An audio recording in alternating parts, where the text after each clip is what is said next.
Uncle Vincent hugged me tight. His arms were warm, firm, and somehow the only place in the world that felt safe at that moment. "Natalie," he whispered, his voice cracking, "the James Beard nomination," I cried when I heard.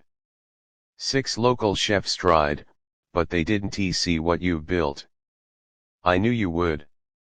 I stood there, stunned, my hands trembling, not from the cold of the city night outside, but from the storm of emotions raging inside me. For years, I had carried my dreams in silence, buried under doubt, exhaustion, and the constant fear of failing my family.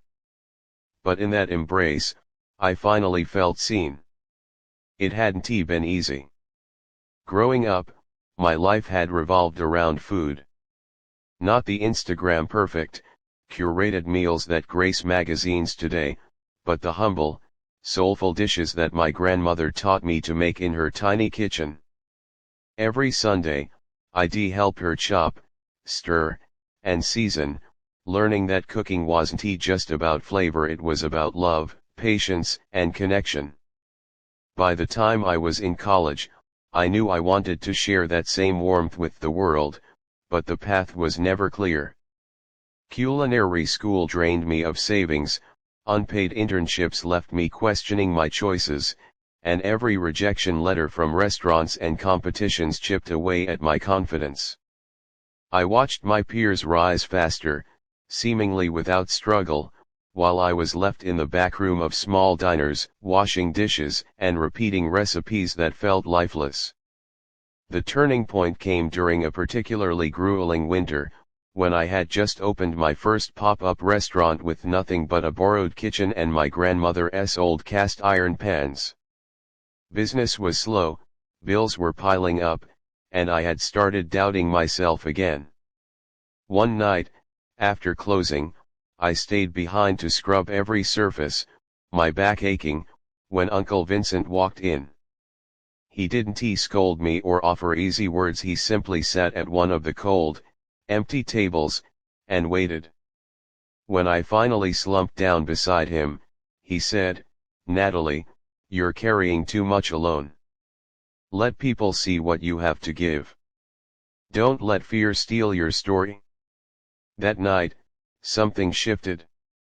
I realized I wasn't just cooking for survival, I was cooking to touch lives, to create memories, to make strangers feel like they belonged at my table. Slowly, things started to change. I began hosting small tasting events, each dish a tribute to my grandmother, each flavor a story I wanted to tell. I posted photos sparingly, letting the food speak for itself, and word of mouth started spreading. Regulars turned into friends, friends turned into advocates, and soon, invitations came to feature my dishes in local magazines. I felt like I was finally gaining traction, but there was still a gnawing doubt that maybe the world would never see me as more than just another cook. Then came the day the James Beard nomination letter arrived. I remember the moment vividly, the envelope trembled in my hands, my breath caught, and my knees felt weak. I read the words 3 times before I could believe them. I had been nominated. And that's when the tears started to fall, not for recognition, not for fame, but for every lonely night, every burned sauce, every whispered prayer over a simmering pot. All of it had led to this moment. I called Uncle Vincent immediately, my voice shaky, my words tumbling out. He laughed, and then he cried. When he arrived at the restaurant later that evening, he didn't bring champagne or flowers. He just hugged me, like he had done countless times in my childhood when life felt overwhelming, when I feared I wasn't enough. And in that embrace, I understood something I hadn't before: success isn't just measured by awards or accolades. It's measured by the love you give, the resilience you show, and the hearts you touch along the way. Over the next months, life became a whirlwind. The nomination brought journalists, photographers, and even curious tourists to my little restaurant, a six-table haven tucked between bustling streets. I was exhausted, often questioning if I could keep up, but each time doubt crept in, I thought of Uncle Vincent's arms and the quiet encouragement he had always offered. I thought of my grandmother's hands, wrinkled but steady, teaching me that the smallest touch of love can transform the simplest ingredients into something extraordinary.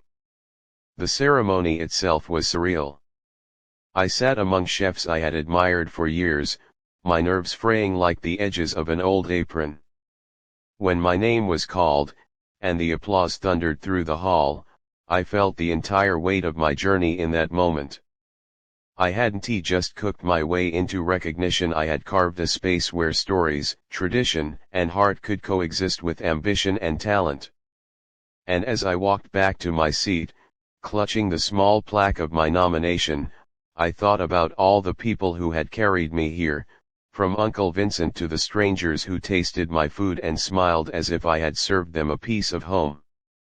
That night, when the restaurant was empty and the city lights cast long shadows across the kitchen floor, I stayed behind again, just like I had done during those early, uncertain days. But this time, I didn't scrub in silence. I laughed. I cried. I remembered every struggle, every triumph, and every quiet moment that led me here. And when Uncle Vincent hugged me again, simply because he could, I knew that no matter what the future held, I had learned the most important lesson: the heart poured into your work is what truly nourishes the soul, both yours and others. From that day forward, every dish I served carried that story, that love, that resilience.